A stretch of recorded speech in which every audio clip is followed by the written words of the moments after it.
The security footage timestamp read 11:47 p.m. when billionaire CEO Marcus Ashford watched his trusted cook, Amber Williams, slip something into her bag in his mother's private wing. His jaw clenched as she glanced around nervously before disappearing into the shadows. But when he rewound to see what she'd actually taken, the color drained from his face, and his hand trembled so violently, he nearly dropped his phone. Welcome to Stories by Jason. If you're settled in and ready for a good story, hit that subscribe button and tell me in the comments where you're watching from. I've got another exciting story coming your way tomorrow, and trust me, you don't want to miss it. Thank you so much for the love and support. You're truly appreciated, and I'm so grateful to have you here with me. The Italian marble floors of the Ashford estate gleamed under crystal chandeliers worth more than most people's homes, reflecting the life Marcus Ashford had built through ruthless business acumen and an unwavering belief in his own judgment. At 42, he stood at the floor-to-ceiling windows of his home office, surveying the manicured grounds that stretched toward the Pacific Ocean, his empire a testament to his ability to read people, anticipate betrayal, and strike first.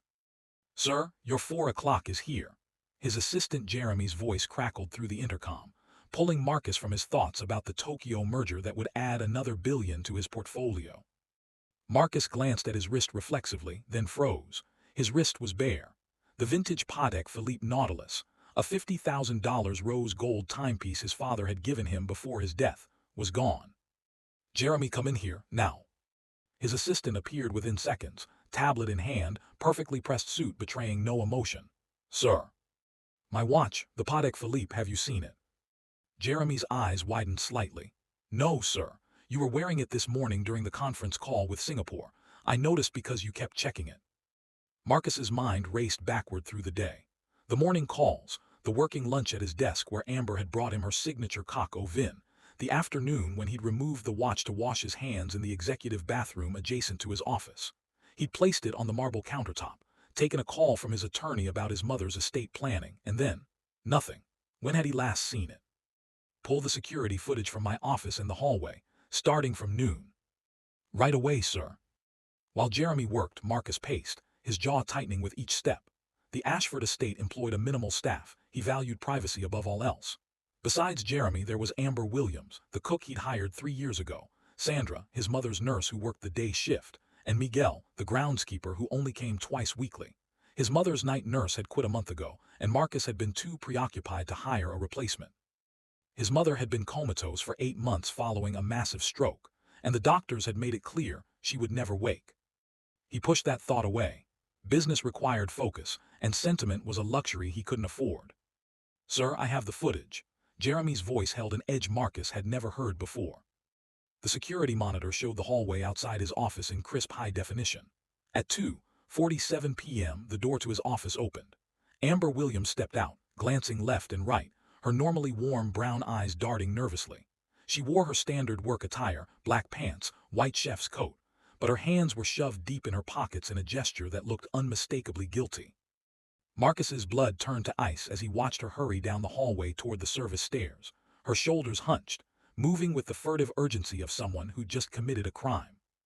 Rewind, show me inside the office. The interior camera revealed Amber entering at 2:43 p.m. with his lunch tray to collect the dishes. She moved normally at first, clearing plates, straightening papers. Then she paused, her head turning toward the bathroom. The camera angle didn't capture the bathroom interior, but it captured Amber's face as she stared at that doorway for 15 seconds that felt eternal. She set down the tray, walked toward the bathroom, disappeared from view for 45 seconds. When she emerged, her right hand was closed around something small, which she quickly transferred to her pocket before grabbing the lunch tray and fleeing. "God damn it," Marcus slammed his fist on the desk. 3 years, 3 goddamn years I trusted her in my home. Jeremy remained silent, but his expression reflected Marcus's own sense of betrayal. "Call Detective Morrison at LAPD. Tell him I need him here immediately. Then call my attorney." "Sir, are you certain? Maybe there's an explanation." "Did you see what I just saw?" Marcus whirled on his assistant. "The watch is gone. She was the only person in this office, the only person with access. She took it, and she knew exactly what she was doing." "What about confronting her first, giving her a chance to lie, to make excuses?" Marcus's voice dropped to a dangerous quiet. "I built everything I have by trusting my instincts and by never giving thieves a second chance to betray me. She made her choice. Now she'll face the consequences. An hour later, Detective Sarah Morrison stood in Marcus's office, reviewing the footage with professional detachment. She was a veteran investigator who'd worked several cases involving Marcus's business ventures, industrial espionage, corporate theft. She knew the world of the wealthy and their particular brand of crimes. "It's circumstantial, Mr. Ashford, but compelling," she said, making notes. "Has Ms. Williams shown any signs of financial distress, unusual behavior?" Marcus thought back, his anger coloring every memory. "She asked for a raise 6 months ago. I gave her 15%. Apparently that wasn't enough." "Any idea where she might have sold it?"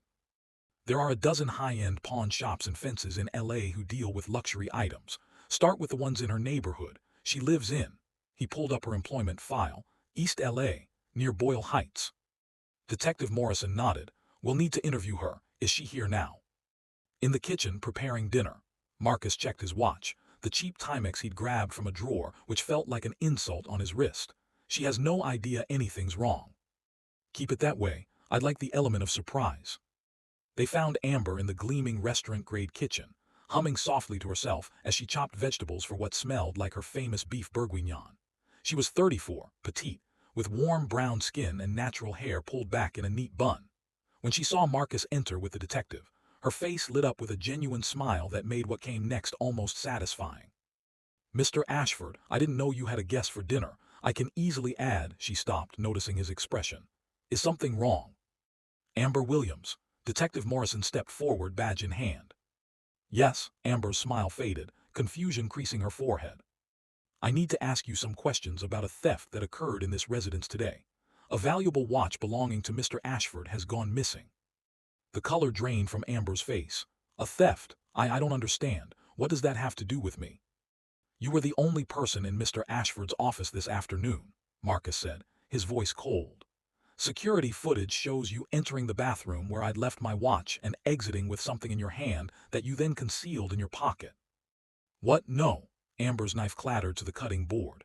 "Mr. Ashford, I would never. I didn't take anything. I just collected your lunch dishes like I always do." "Then what did you put in your pocket?" Detective Morrison asked. Amber's eyes widened. My phone. I got a text from my son's school. I checked it quickly. That's all it was, I swear." "Show me the phone." With trembling hands, Amber pulled an old iPhone from her pocket. Detective Morrison examined it, checking the timestamp on the messages.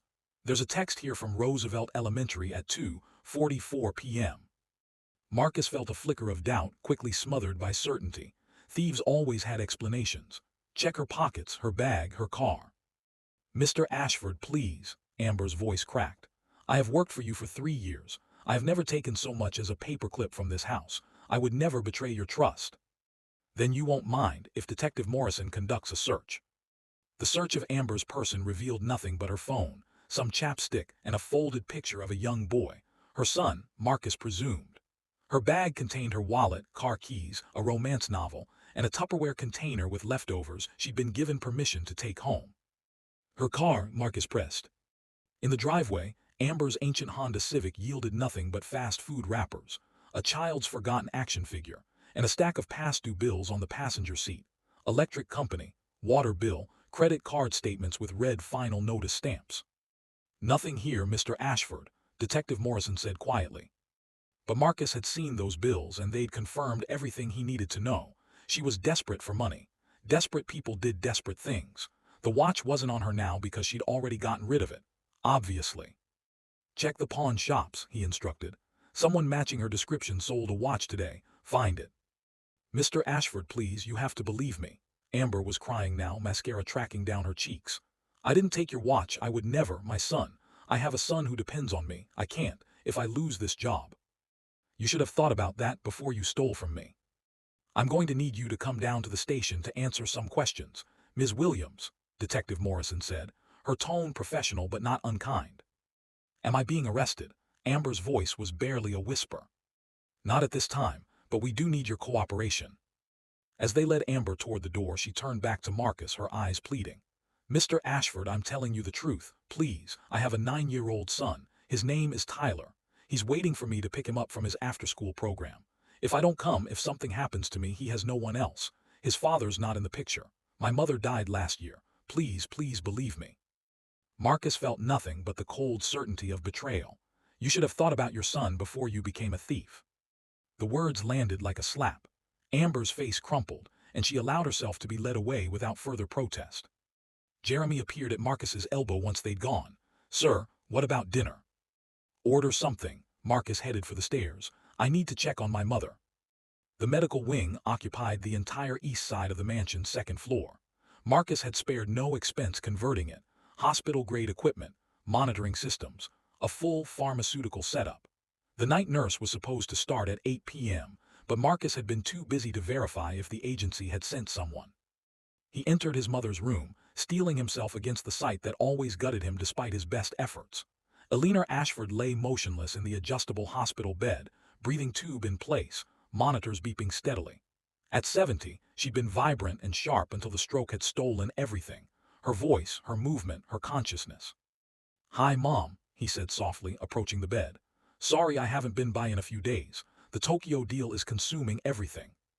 She didn't respond. She never would again. He checked the monitors automatically. Heart rate steady, blood pressure acceptable, oxygen levels good.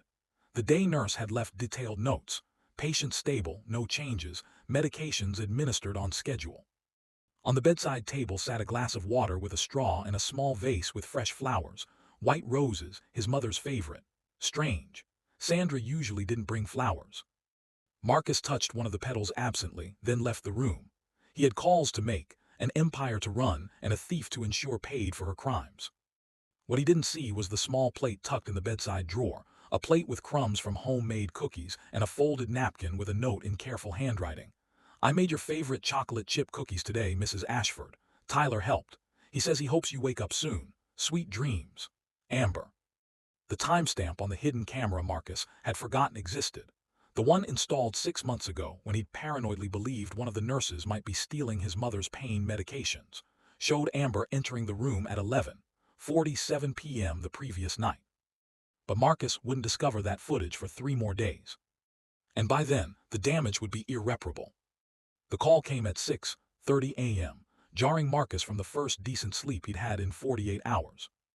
"Mr. Ashford," Detective Morrison's voice held a note of grim satisfaction. "We found your watch." Marcus sat up in his California king bed, suddenly fully awake. "Where?" "Pete's Premium Pawn on Cesar Chavez Avenue. The owner recognized the photo we circulated.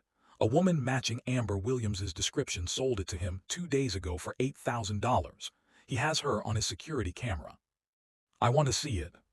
"I'll send you the footage. We're bringing her in for formal questioning this morning. Given the value of the item, we're looking at grand theft. That's a felony charge, Mr. Ashford. She's looking at serious prison time." Marcus felt vindicated, righteous. "Good, press charges. I want the maximum penalty." "Are you certain? She has a child and this is her first offense." "I don't care if she has 10 children. She made her choice. Make an example of her. I want every person who thinks about stealing from me to know exactly what happens." After the call ended, Marcus sat in the pre-dawn darkness of his bedroom, staring at the empty space on his wrist where the Patek Philippe belonged. The watch had been more than an expensive timepiece. It was one of the last gifts his father had given him before his death 12 years ago. "Treasure time, son," his father had said. "It's the one thing even we can't buy more of." His phone buzzed with the video file from Detective Morrison. Marcus opened it, watching the grainy pawn shop footage. A woman entered Pete's Premium Pawn at 3:47 p.m. 2 days ago, the same day the watch had gone missing. She wore a baseball cap pulled low and oversized sunglasses, but her build matched Amber's petite frame.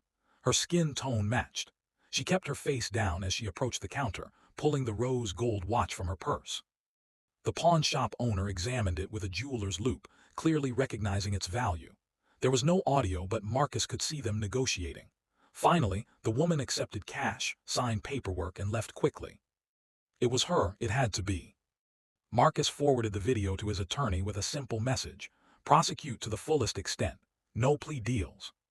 He showered, dressed in a Tom Ford suit that cost more than Amber's car, and headed to his office for a 7 a.m. call with Singapore. Business as usual. The betrayal of a trusted employee was an unfortunate distraction, nothing more. But as the day progressed, small things began to gnaw at him. Jeremy knocked on his office door around noon. "Sir, there's a social worker here. Something about Amber Williams' son." A young woman in a rumpled blazer entered, clutching a folder. "Mr. Ashford, I'm Linda Chen from Child Protective Services. I'm here regarding Tyler Williams, age 9. His mother was arrested this morning and is unable to make bail. We've had to place him in emergency foster care." Something cold shifted in Marcus's chest. "I see. Tyler's teacher called us. He's been waiting at the after-school program for 2 days, increasingly distraught. His mother never missed a pickup before yesterday. He has no other family. His grandmother passed away last year. Father's not in the picture, no aunts or uncles." "Why are you telling me this?" Linda Chen met his eyes with a steady gaze that held judgment. "Because you're the reason his mother is in jail, Mr. Ashford. Tyler is 9 years old. He's in the system now because of your watch. His mother is in jail because she's a thief. That's not my fault. He's asking for his mom. He doesn't understand why she didn't come for him. He thinks he did something wrong." The social worker set a piece of paper on his desk. "This is a drawing he made in the emergency shelter last night." Despite himself, Marcus looked. The crayon drawing showed a stick-figure woman with brown skin and big smile standing next to a smaller stick-figure boy. They were holding hands. Above them, in a child's uncertain handwriting, "I love you, Mama. Please come home." "We'll find him a placement," Linda Chen said quietly. "But I wanted you to know the human cost of your prosecution. Have a good day, Mr. Ashford." After she left, Marcus stared at the drawing for longer than he wanted to admit. Then he crumpled it and threw it in the trash. A thief's child, not his problem. But the image of that stick-figure boy stayed with him through his afternoon meetings. That evening, Marcus made his rare visit to his mother's medical wing. Sandra, the day nurse, was just finishing her shift. "How is she today?" Marcus asked, though the answer was always the same. "Stable, no changes." Sandra hesitated, then added, "Mr. Ashford, is it true about Amber?" "Is what true?" "That she's been arrested for stealing from you." Word traveled fast among staff. "Yes, she stole a valuable watch. The police have evidence." Sandra's weathered face creased with confusion. "That doesn't make any sense. Amber would never." "The evidence is clear, Sandra. But she loved working here. She always talked about how grateful she was for this job, how it let her provide for her son. She was always so honest, so." "People are excellent liars when they need to be." Marcus moved toward his mother's bedside, ending the conversation. After Sandra left, Marcus sat in the chair beside his mother's bed, studying her peaceful, unconscious face. Machines beeped steadily. The feeding tube delivered nutrients. The ventilator breathed for her. "I'm sorry I haven't been here much," he said softly. "Business has been consuming, but I'm handling things, taking care of what you built." His mother had been a formidable businesswoman herself before retiring, teaching Marcus everything he knew about reading people, about trust being a currency more valuable than gold, and about the necessity of cutting out cancer before it spread. "I had to fire the cook," he continued. "She stole from me. Can you believe it? 3 years I trusted her and she—" He stopped, his eye catching on the bedside table. Fresh flowers again, white roses, and beside them a small framed photo that hadn't been there before. Marcus picked it up. The photo showed his mother from 20 years ago, laughing at some family barbecue, his father's arm around her shoulders. Marcus remembered that day vaguely, a rare afternoon when business hadn't consumed them all. Where had this photo come from? Sandra wouldn't have brought it. He certainly hadn't. In the bedside drawer, when Marcus opened it to put the photo back, he found something else. A small journal with a purple cover, the kind sold at drugstores. Curious, he opened it. The handwriting was feminine, careful, and each entry was dated. September 15. "Mrs. Ashford seems to respond when I talk to her. I know the doctors say she can't hear anything, but her heart rate changes when I tell her stories about Tyler. Today I told her about his school play. He's going to be a tree." The monitor beeped faster, like maybe she was amused. "I'm probably imagining it, but it makes me feel less alone sitting with her at night." September 22. Brought the photo album from the library. "I hope Mr. Ashford doesn't mind. I showed Mrs. Ashford pictures of her younger days with her husband. I told her about my own mother, how I miss her every day since she passed, how I think Mrs. Ashford would have liked her. They both had that same fierce love for their kids." October 3. Tyler made cookies today for his school bake sale. We made extra and I brought some for Mrs. Ashford. I know she can't eat them, but I put them on her bedside table anyway. I told her all about Tyler's recipe additions. He insisted on extra chocolate chips. The nurse said her vitals have been more stable lately. I don't know if it's coincidence. Marcus's hands began to shake. He flipped through more entries, each one describing late-night visits, one-sided conversations, small acts of care. The entries were dated consistently, starting 6 months ago. The last entry was from 3 days ago, the night before his watch had gone missing. October 18. Mrs. Ashford's breathing seemed labored tonight. I called the medical monitoring service and they adjusted her ventilator settings remotely. Crisis averted. I read to her from her favorite book, the one of poetry I found in the library with her notes in the margins. I think she would hate being alone like this. I'm glad I can sit with her even if she doesn't know I'm here. Tyler asks about her sometimes. He calls her the sleeping grandma. He wants to meet her when she wakes up. I don't have the heart to tell him she won't. Marcus sat frozen, the journal shaking in his hands. Amber had been visiting his mother, at night, in secret for 6 months. Caring for her. Talking to her. Making sure she wasn't alone. While he, her own son, couldn't find 15 minutes in his day to sit with her. No, Marcus said aloud. No, this doesn't change anything. She still stole the watch, the evidence. But doubt crept in like poison. Why would someone who'd been secretly caring for his dying mother out of pure compassion suddenly steal from him? What had changed? Marcus pulled out his phone and called his head of security, Paul Richardson, a former Secret Service agent who managed all the mansion's security systems. Paul, I need you to pull all security footage from the past week. Every camera. I need to see everything. Sir, is this about the theft? I thought that was resolved. Just do it. Bring it to my office in an hour.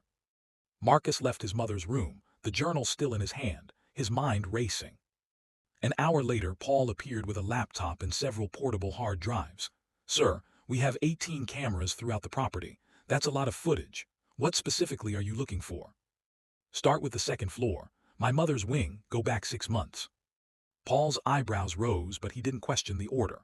He pulled up the footage interface, showing camera feeds from various angles of the second floor hallway. Sir, most of these cameras are motion activated to save storage space. They only record when there's movement. Show me every activation in the medical wing, after 8 p.m. Paul typed commands, and the computer began compiling clips. What appeared made Marcus's breath catch. September 15, 11:34 p.m. Amber Williams entering his mother's room carrying a book. September 22, 11:47 p.m. Amber entering with what looked like a photo album. October 3, 11:52 p.m. Amber entering with a small container, the cookies Marcus realized. The clips went on, night after night. Amber arriving around midnight, staying for an hour or more, always leaving quietly, always alone, never taking anything. Sir, Paul's voice held confusion. What was Ms. Williams doing in your mother's room? I thought her duties were limited to the kitchen. They were. Marcus's voice sounded distant to his own ears. They were supposed to be. Should I have reported this? I only review the footage when there's a specific incident. I didn't know. It's fine, Paul, keep going. Show me the night before the watch went missing. October 18. The footage from that night showed Amber entering at 11:43 p.m. The camera inside his mother's room, the hidden one Marcus had forgotten about, installed during his paranoid phase about the nurses, showed her settling into the bedside chair, opening a book of poetry and reading aloud. The timestamp showed she stayed until 1:17 a.m. Show me the hallway outside my office, that same day, early afternoon. The footage showed Amber approaching his office at 2:43 p.m. knocking, waiting. No response. She checked her watch, knocked again. Then she opened the door, it had been unlocked, and entered with the lunch tray. The interior office camera showed her clearing dishes, straightening papers. Then her phone buzzed. She pulled it out, read something that made her face fall, and she typed a quick response. The phone went back in her pocket. She approached the bathroom, visible in the doorway now. She paused there and Marcus could see her face clearly. She wasn't looking at the counter where his watch had been. She was looking down at the floor near the toilet. She bent down, picked something up, something small that glinted gold, and examined it. Her face showed confusion, concern. She turned it over in her hands, clearly trying to figure out what it was. Then recognition dawned. She looked around the bathroom quickly, as if trying to decide what to do. Finally, she placed the object, Marcus's watch, he realized with growing horror, on the bathroom counter in plain sight, in the exact center where it couldn't be missed. She'd found it on the floor and put it back. She hadn't stolen it at all. Oh God, Marcus whispered. Sir, Paul looked at him with concern. The watch, show me where it went after she left. The bathroom camera, another one Marcus had forgotten, showed the counter clearly. The Patek Philippe sat exactly where Amber had placed it. At 3:15 p.m., the bathroom door opened again. Jeremy, his trusted assistant, entered. He glanced toward the hallway, checking if anyone was watching. Then he grabbed the watch, examining it with clear appreciation. He pulled out his phone, took several photos of it, then pocketed the watch and left. Marcus couldn't breathe. "Keep going," he managed. "Track Jeremy." The hallway cameras showed Jeremy leaving the mansion at 4:37 p.m., his normal departure time. The parking lot footage showed him getting into his BMW, but before driving away, he made a phone call. Paul pulled up the mansion's phone records. All calls were logged by the security system. Jeremy had called Pete's Premium Pawn at 4:39 p.m. "Sir," Paul's voice was horrified. "Should I call Detective Morrison?" Marcus couldn't speak. He sat down hard in his desk chair, the full weight of what he'd done crushing him. Amber hadn't stolen anything. She'd been caring for his dying mother in secret, keeping her company through long, lonely nights when her own son had abandoned her. And Marcus had thanked her by having her arrested, destroying her life, and sending her child into the foster system. Jeremy, his trusted assistant of 5 years, the person he'd relied on for everything, had stolen the watch, had probably been planning it, waiting for an opportunity. And when Amber had been in the office, when suspicion could fall on her instead of him, Jeremy had seized the moment. And Marcus, in his arrogance and certainty, had never questioned it. "Sir, what do you want me to do?"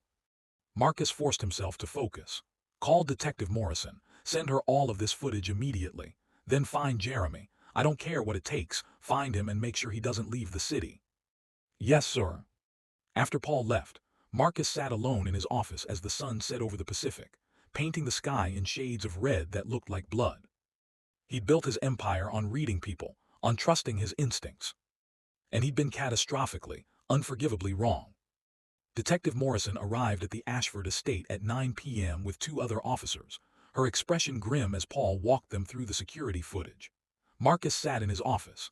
The journal Amber had kept still on his desk, forcing himself to watch his own failure play out on the monitors. "Jesus Christ," Morrison muttered as she watched Jeremy pocket the watch. "How long has he worked for you?" 5 years, Marcus's voice was hollow. "I trusted him completely. We put out a bolo for Jeremy Vance an hour ago.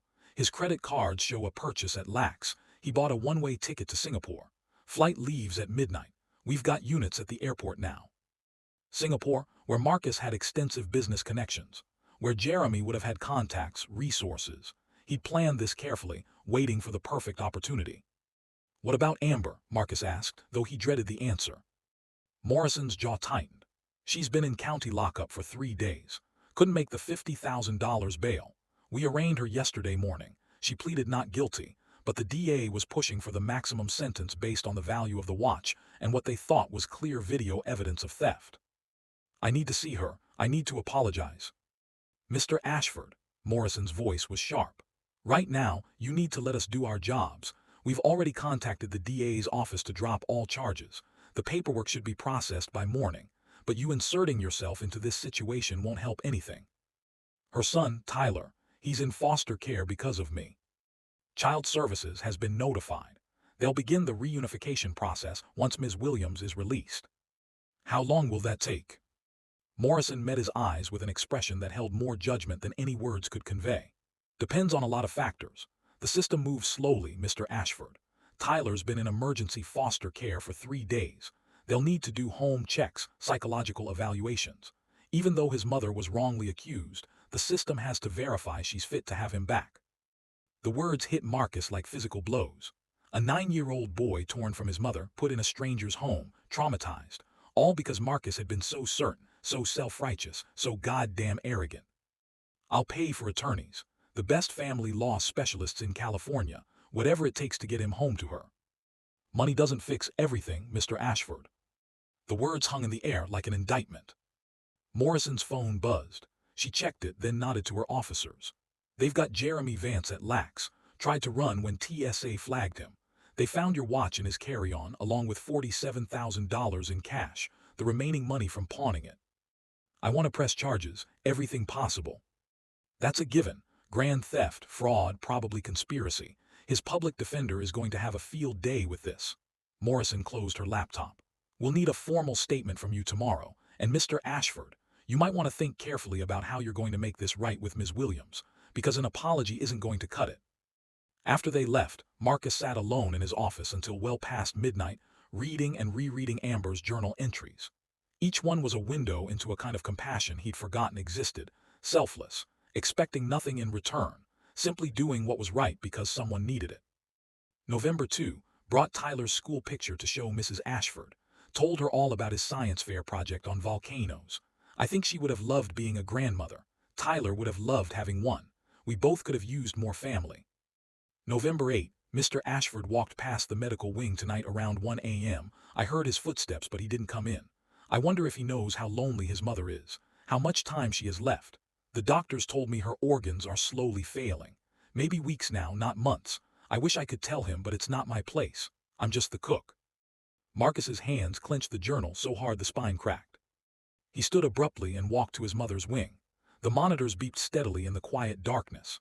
Eleanor Ashford lay as she had for 8 months, unreachable, dying by inches while her son built empires and destroyed innocent lives.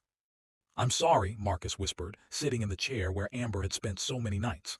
"I'm sorry I left you alone. I'm sorry I was too busy, too consumed with things that don't matter. I'm sorry I didn't, that I couldn't." His voice broke. The monitors beeped on, indifferent. Marcus picked up the book of poetry from the bedside table, his mother's favorite collection, margins filled with her handwritten notes from decades ago. He opened to a page marked with a ribbon. "The woods are lovely, dark and deep, but I have promises to keep, and miles to go before I sleep, and miles to go before I sleep." His mother had written in the margin, "Remember what matters, Marcus. Love is the only thing we take with us." He read to his mother until dawn, just as Amber had done. The words blurred through his tears, but he kept going, making promises he prayed weren't too late to keep. The next morning, Marcus stood outside the county jail as Amber Williams was processed for release. Detective Morrison had called him with the time, and he'd cleared his entire calendar for the first time in 5 years. When Amber emerged through the security doors, she looked like a ghost. Her chef's coat was wrinkled, her eyes hollow with exhaustion and trauma. She'd lost weight in 3 days. When she saw Marcus waiting, she froze. "Ms. Williams," Marcus stepped forward, then stopped, seeing her flinch. I need to speak with you, please." "What more could you possibly want from me?" Her voice was hoarse, broken. "You've taken everything. My job, my freedom, my son." "I know, and I'm here to tell you that I was wrong, catastrophically, unforgivably wrong." Amber stared at him, incomprehension mixing with rage. "You were wrong. It was Jeremy, my assistant. He stole the watch. The security footage proved it. You found the watch on the bathroom floor and put it back on the counter. You didn't take anything. You never did." The words should have brought relief. Instead, Amber's face crumpled with a fury so intense Marcus stepped back. 3 days, she said, her voice shaking. "I spent 3 days in a cell with murderers and drug dealers because you were wrong, because you couldn't be bothered to look at your own security footage before destroying my life. I know, there's nothing I can say that." "My son," Amber's scream echoed across the parking lot. "My 9-year-old son has been in foster care because you were wrong. Do you have any idea what that does to a child? Do you have any concept of the trauma, the fear, the abandonment he's feeling right now?" Marcus couldn't speak. There were no words. "I have worked for you for 3 years. 3 years. I have never been late, never missed a day, never given you any reason to distrust me. And the first time something goes missing, you don't even ask me. You don't give me a chance to explain. You just destroy me." "You're right, completely right, and I'm going to fix this." "Fix this?" Amber laughed, a sound devoid of any humor. "How exactly are you going to fix this, Mr. Ashford? Are you going to give me back the 3 days I spent in jail? Are you going to erase my son's memories of crying himself to sleep in a stranger's house? Are you going to undo the fact that I now have an arrest record that will follow me for the rest of my life? The charges were dropped. Your record will be expunged." "I don't care about my record. I care about my son. I need to get him back, and your detective says it could take weeks because the system has to make sure I'm fit to be his mother. Because of your accusation." Marcus pulled out his phone. "I've already contacted the best family law attorneys in California. They're filing emergency motions today." Amber slapped the phone out of his hand. It clattered to the pavement. "I don't want your money. I don't want your attorneys. I want my son, and I want my life back, and you can't give me either of those things." She was right. Marcus knew she was right. "I read your journal," he said quietly, "the one you kept in my mother's room." Amber's eyes widened, then filled with fresh tears. "You've been visiting her, at night, for 6 months, talking to her, reading to her, making sure she wasn't alone." "So what?" Amber's voice broke. "So what if I did? She's a human being who deserved better than to die alone in that medical prison you built for her." The truth of it hit Marcus like a sledgehammer. "Why?" he asked. "Why did you do it? You weren't paid to, it wasn't in your job description. Why did you care?" Amber wiped her eyes angrily. "Because when my mother was dying last year, I couldn't be with her. I was working 2 jobs trying to keep Tyler fed and housed. I couldn't afford to take time off. She died alone in a hospice facility with strangers around her, and it broke something in me that will never heal." She met his eyes with blazing intensity. "Your mother deserves better than that. Every person deserves better than that. So yes, I sat with her. I talked to her. I pretended she could hear me because maybe, somewhere in whatever consciousness she has left, she could hear. And maybe it brought her some comfort. Maybe it didn't, but at least she wasn't alone." Marcus felt something break in his chest. "I'm sorry. I'm so deeply, truly sorry, for all of it. For being so consumed with business that I forgot my own mother was dying. For being so arrogant that I destroyed your life without a second thought. For failing in every way that matters." "Your apologies mean nothing to me, Mr. Ashford." Amber's voice was cold now, empty. "Just stay away from me. I'll deal with getting my son back on my own. I don't need anything from you." She turned and walked away, and Marcus let her go, knowing he had no right to stop her. But he'd meant what he'd said. He was going to fix this, or he'd die trying. The emergency family court hearing was scheduled for the following afternoon, the fastest Marcus's team of attorneys could possibly arrange. He spent the morning making calls, pulling strings, calling in every favor he'd accumulated over 2 decades in business. By noon, he had the mayor's office, 3 family court judges' recommendations, and documentation from 2 child psychologists ready to testify that separating Tyler from his mother longer served no purpose. But when he arrived at the courthouse, Amber was already there with a court-appointed attorney who looked like she was handling 15 cases simultaneously. Tyler wasn't present. Children weren't required at preliminary hearings, but Marcus could see the toll the separation was taking on Amber. She looked like she hadn't slept in days. Their eyes met across the corridor. Hers held nothing but contempt. Marcus's legal team made their presentation to Judge Patricia Morno, a no-nonsense family court veteran who'd seen every manipulation and genuine case that existed.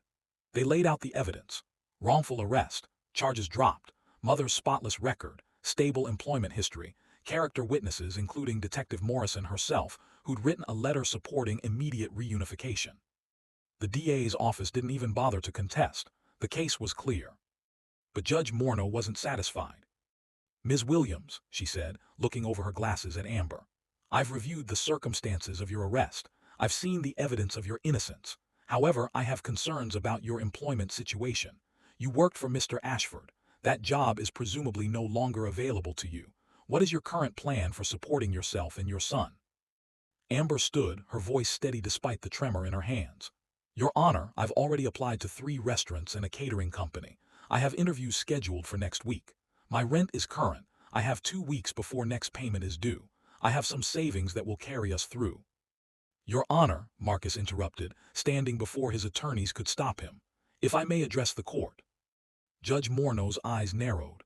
"Mr. Ashford, you're not a party to this proceeding." "I understand, but I'm the reason we're here, and I have information relevant to Tyler Williams's welfare. This is highly irregular." "Please, Your Honor, 5 minutes." Judge Morno considered, then nodded. "5 minutes, Mr. Ashford, make them count." Marcus took a breath, acutely aware of Amber's glare boring into the side of his head. "Your Honor, Ms. Williams lost her job because of my false accusation. She lost 3 days of her life in jail because of my failure to properly investigate before destroying her reputation. Her son lost 3 days with his mother, and now faces the trauma of that separation, because I was arrogant and certain and wrong." He turned to face Amber directly. "Ms. Williams has been nothing but honest, hardworking, and devoted to her son for the entire 3 years she worked for me. More than that, I discovered that for the past 6 months she had been spending her own time, unpaid, sitting with my dying mother, keeping her company, reading to her, making sure she didn't die alone while I was too busy building an empire to remember what actually matters." Amber's expression shifted slightly, surprise mixing with the anger. I cannot undo what I've done. I can't give Ms. Williams back those 3 days. I can't erase Tyler's trauma. But I can, and I will, make absolutely certain that the financial consequences of my actions don't further harm this family. Marcus pulled documents from his briefcase. These papers establish a trust fund in Tyler Williams's name. $1 million for his education, college, trade school, whatever path he chooses. It's irrevocable and managed by independent trustees. Ms. Williams has no access to it. It's purely for Tyler's future. Amber gasped. Her attorney grabbed her arm to steady her. Additionally, I'm offering Ms. Williams her job back at triple her previous salary, with a 5-year guaranteed employment contract that she can terminate at any time, but I cannot. If she chooses not to return, which I would completely understand, I'll provide 2 years' salary as severance along with comprehensive health insurance for her and Tyler. Judge Morneau leaned forward. Mr. Ashford, are you trying to buy your way out of guilt? No, Your Honor. I'm trying to ensure that my mistakes don't continue to harm an innocent child and his mother. Money doesn't fix what I did, but it can prevent the secondary damage, the eviction, the scrambling for work, the stress that prevents Ms. Williams from being fully present for her son as he recovers from this trauma. He turned back to Amber. I'm not asking for forgiveness. I don't deserve it. I'm not asking for anything at all. I'm simply trying to remove every obstacle I created between you and your son. Whether you ever speak to me again is entirely your choice. But Tyler deserves stability, security, and his mother, and I'm going to make damn sure he has all 3. The courtroom was silent. Judge Morneau looked at Amber. Ms. Williams, what are your thoughts on this proposal? Amber stood slowly, her eyes never leaving Marcus's face. I don't want his charity, she said, her voice shaking. I don't want his guilty conscience payments, but my son deserves better than to suffer because of someone else's mistakes. She took a shaky breath. I want my son back today, right now, not in a week, not after more evaluations, today. Granted, Judge Morneau said immediately. Reunification effective immediately. Child Services will escort Tyler here within the hour. And I want Mr. Ashford to know that I will never forget what he did, how quickly he assumed the worst of me, how easily he destroyed my life without a second thought. Understood, Marcus said quietly. But I will accept the trust fund for Tyler, because my son's future matters more than my pride, and I will accept, she paused, clearly struggling with the words, 6 months of that employment contract, to get us stable, to give me time to find something else, but not triple salary. My old salary is fine. I don't want to owe you anything. You don't owe me anything, Marcus said. You never did. I owe you everything. Judge Morneau banged her gavel. The court orders immediate reunification of Tyler Williams with his mother Amber Williams. Mr. Ashford's proposed trust fund and employment arrangement are noted for the record. We're adjourned. Marcus watched as Child Services brought Tyler into the courthouse lobby 30 minutes later. The boy was small for 9. With his mother's warm brown eyes and a Star Wars backpack clutched to his chest. When he saw Amber, he dropped the backpack and ran. Mama! Baby, oh my baby! Amber collapsed to her knees, wrapping her arms around her son as he sobbed into her shoulder. I'm so sorry I couldn't come get you. I thought you left me. I thought I did something wrong. No baby, never. You did nothing wrong. Mama's here now. Mama's got you. Marcus watched from a distance, his throat tight, as mother and son clung to each other. A social worker approached him quietly. Mr. Ashford, I'm Linda Chen, we spoke before. I remember. That was a good thing you did in there. Tyler's going to be okay. Kids are resilient. But they shouldn't have to be, Marcus said. Not because of adults' failures. He turned away before Tyler could see him, before his presence could taint their reunion. He'd done what he could. Now he needed to disappear from their lives and let them heal. But he had one more thing to do. That evening, Marcus sat in his mother's room for the first time in months without checking his phone, without thinking about business, without counting the minutes until he could escape. I met the woman who's been keeping you company, he told his mother's still form. Amber Williams. She's extraordinary, Mom. She lost her own mother last year, and instead of being bitter, she made sure you wouldn't be alone, while I couldn't even find 15 minutes to sit with you. The monitors beeped, his mother breathed. I destroyed her life over a watch, something replaceable, meaningless, and I almost destroyed her permanently because I was so certain I couldn't be wrong. Marcus took his mother's hand, cool, limp, but still his mother's hand. You always told me that business would consume me if I let it, that I needed to remember what mattered. I didn't listen. And now you're dying, and I've been so busy building an empire that I forgot to just be your son. He opened the poetry book, finding the page marked with his mother's note. I have promises to keep, he read aloud.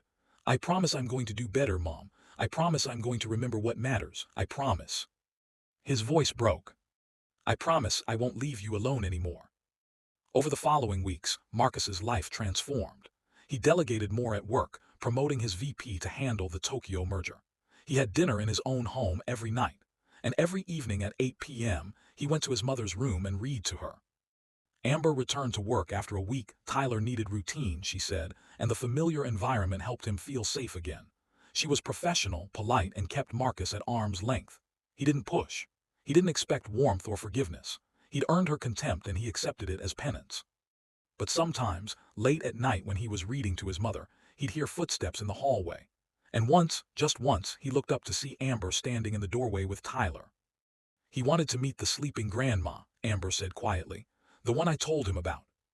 Tyler approached the bed carefully, his small hand reaching out to touch Alina's. Hi, Mrs. Ashford, I'm Tyler. Mama says you're very nice. I hope you wake up soon.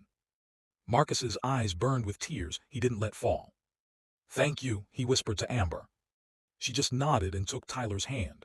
Come on, baby, let's let them have their time. As they left, Tyler looked back. Mr. Ashford, Mama says you made a big mistake but you're trying to fix it. I think that's good. Everybody makes mistakes sometimes. Thank you, Tyler. That's very kind of you. Will you tell Mrs. Ashford I made her some cookies? They're in the kitchen, with extra chocolate chips. I'll tell her.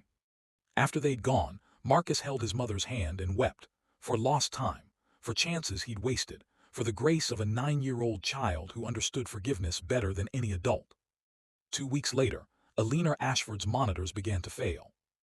Marcus was with her as he'd been every night.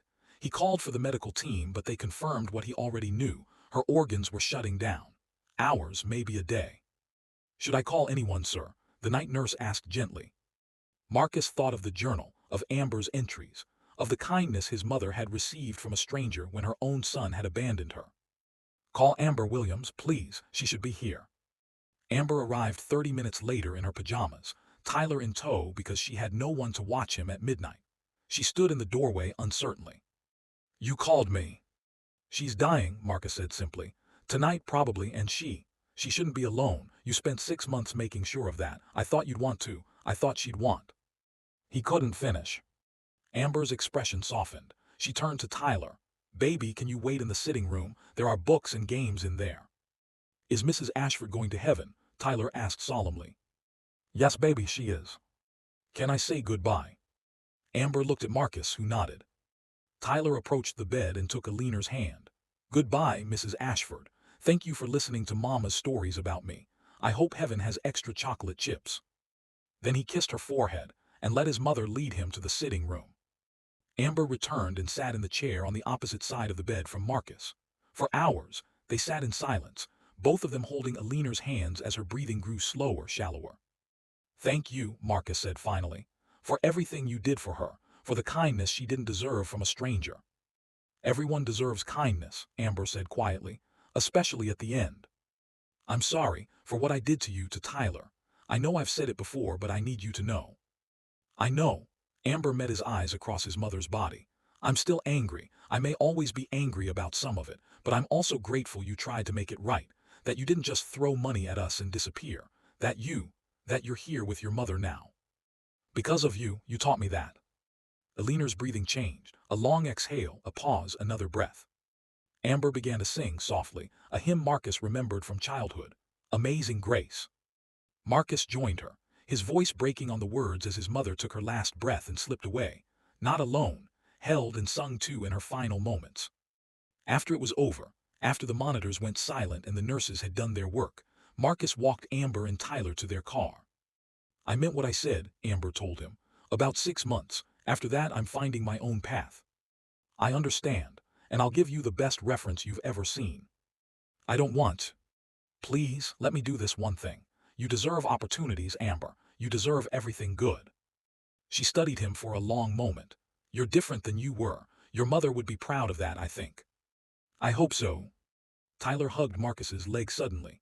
I'm sorry about your mama, Mr. Ashford. Marcus knelt down to Tyler's level. "Thank you, Tyler, and thank you for sharing your cookies with her. She would have loved them. Do you have anyone to make you cookies now?" The question, so innocent and sincere, nearly broke him. "I'll be okay, buddy. Mama says everybody needs somebody to take care of them, even grown-ups." Amber gently pulled Tyler back. "Come on, baby. Mr. Ashford needs to be with his family now." As they drove away, Marcus realized he was standing alone in the driveway of a mansion that suddenly felt enormous and empty. He'd spent his life building walls, accumulating success, trusting no one, and proving he needed nothing from anyone. And in the end, he'd needed everything: kindness from a stranger, forgiveness from a child, and the hard lesson that wealth meant nothing if it came at the cost of your humanity. He walked back inside, past the marble floors and crystal chandeliers, to his mother's empty room. The monitors were silent now, the bed stripped. But on the bedside table, someone had left the journal, the poetry book, and a small plate of cookies. A note in Tyler's careful handwriting read, "For Mr. Ashford, extra chocolate chips." Marcus sat in the chair where Amber had spent so many nights, and wept for everything he'd lost, and everything he'd found. And for the first time in his life, he understood what his mother had written in the margins of that poetry book. Love is the only thing we take with us, and the only thing that matters in the end. 3 months later. The restaurant opening was everything Amber had dreamed of: intimate, warm, filled with the sense of her signature dishes. Grace Notes, she'd named it, after the hymn she'd sung to Mrs. Ashford. The investors Marcus had connected her with, at her reluctant agreement, had helped her secure the perfect location in Silver Lake, a neighborhood she'd always loved. Tyler sat at the best table, wearing a small bow tie, greeting guests like the young host he'd insisted on being. His trauma from the foster care experience was fatting with therapy, another thing Marcus had arranged and paid for anonymously through a nonprofit. Marcus stood in the back, trying to remain unobtrusive.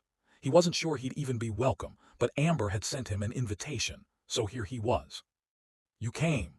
Amber appeared beside him, stunning in a chef's coat she'd had custom-made for the occasion. "I wouldn't have missed it. This is incredible, Amber, you're incredible." "I had help," she gestured to the full restaurant. "Your investors.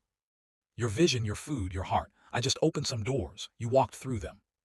They stood in comfortable silence for a moment. "I've been thinking," Amber said finally, "about what Tyler said, about everyone needing someone. Tyler's a wise kid." "He is, and he's right." She took a breath. "You came to your mother's funeral, you sat with us with the few people who'd known her. You didn't have to do that. She was my mother, where else would I be? Most wealthy men would have had a publicist and a private service. I'm trying to be a better man than I was." "I can see that." Amber met his eyes. "And I think maybe we could try being friends, real friends, not employer-employee, not guilty benefactor and victim, just people who went through something terrible and came out the other side." Marcus felt something tight in his chest loosen. "I'd like that, very much." "Good, because Tyler wants to teach you how to make cookies. Apparently you need someone to take care of you." Marcus laughed, a real laugh, the first in months. "I could use a teacher."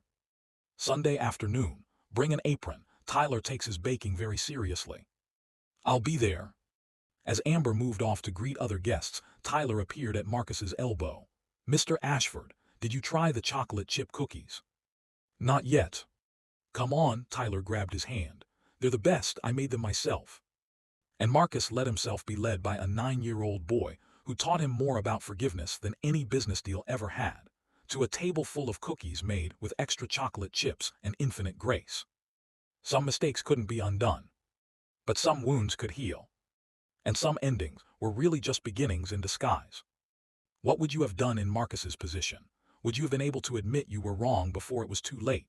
This story isn't just about one man's catastrophic mistake. It's about something that happens every single day in our world. People making snap judgments, assuming the worst, and destroying lives without bothering to learn the truth. Think about how quickly Marcus went from trusting Amber for 3 years to having her arrested and torn from her child. Think about that 9-year-old boy crying in a foster home, believing his mother had abandoned him. Think about Amber, sitting in a jail cell, innocent, while the man who'd ruined her life slept in a mansion. Does this make your blood boil? It should. Because this is the reality for countless people who don't have billionaire resources to fix their wrongful accusations. But here's what gives me hope about this story, and why I had to share it with you. Marcus didn't just throw money at the problem and walk away. he fundamentally changed. He learned that being wrong with certainty is more dangerous than being uncertain with humility. He discovered that the people we dismiss, overlook, or underestimate are often the ones showing us what real character looks like. Amber had every right to walk away from Marcus forever. She had every justification to take his money and never speak to him again. But she chose something harder. She chose to see his genuine transformation and give friendship a chance. That takes a kind of courage most of us will never be tested on. If this story moved you, if it made you think about your own assumptions, your own snap judgments, I need you to do something right now. Smash that like button if you believe in second chances when people genuinely change. Drop a comment below telling me, have you ever been wrongly judged like Amber? Or have you been Marcus, certain you were right until you discovered you were devastatingly wrong? Share your story. This community needs to hear it. Subscribe and hit that notification bell because I bring you true stories like this. Stories about justice, redemption, and the moments that reveal who we really are. Stories about ordinary people doing extraordinary things when no one's watching, like Amber caring for a dying woman just because it was the right thing to do. Comment Justice SCRVID if you're part of this movement. Let me know you're here, that you believe in accountability, in growth, in the hard work of becoming better than we were. And here's the thing, I'm not going to ask you to share this video, but I bet you already have someone in mind who needs to see it. Someone who's too quick to judge. Someone who's been wrongly accused. Someone who needs to know that mistakes, even catastrophic ones, don't have to be the end of the story. So drop that like, comment your truth, subscribe for more stories that matter, and let's keep building this community of people who believe that justice, compassion, and transformation are still possible. Because if Marcus Ashford can go from destroying an innocent woman's life to becoming someone who actually deserves forgiveness, then there's hope for all of us to be better than we were yesterday. I'll see you in the next one. And remember, everyone deserves kindness, especially at the end, but also at the beginning and every moment in between. Justice, compassion, truth, that's what we stand for here. Now let's make sure this story reaches everyone who needs to hear it. Hit that like button and I'll see you in the comments.